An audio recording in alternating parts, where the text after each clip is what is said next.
मातृभूमीचा सन्मान आणि तिच्या वैभवाचे रक्षण करण्यासाठी या भारतभूमीवर अनेक वीरांनी आपले संपूर्ण आयुष्य खर्ची केले।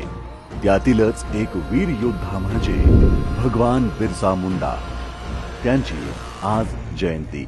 भगवान बिरसा मुंडा यांचा जन्म आदिवासी कुटुंबात झाला। घरची परिस्थिती प्रतिकूल असून देखील त्यांनी शिक्षणाची कास धरली। धनुर्विद्या नेमबाजीचे प्रशिक्षण घेतले।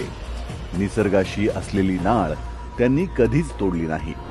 तो काळ होता पारतंत्र्याचा। इंग्रजांची जुलमी राजवट होती।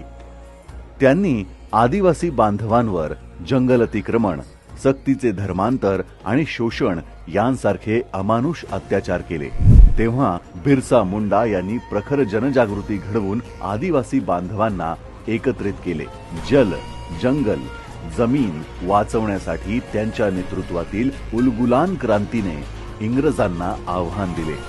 या उठावातून अनेक आदिवासी क्रांतिकारकांना प्रेरणा मिळाली। पर्यावरण रक्षण, संस्कृती, मातृभूमीवरचे प्रेम, शिक्षण, आरोग्य याचे महत्त्व पटवून देण्यासाठी प्रबोधन केले। भगवान बिरसा मुंडा यांच्या महान कार्याचा सन्मान म्हणून भारत सरकारने त्यांच्या जयंतीनिमित्त जनजाती गौरव दिवस म्हणून साजरा करण्यास सुरुवात केली। भारताच्या स्वातंत्र्य संग्रामात महत्त्वपूर्ण योगदान देणारे, जल, जमीन, जंगलासाठी लढा देणारे थोर स्वातंत्र्य सेनानी भगवान बिरसा मुंडा यांना जयंती दिनी कोटी कोटी नमन।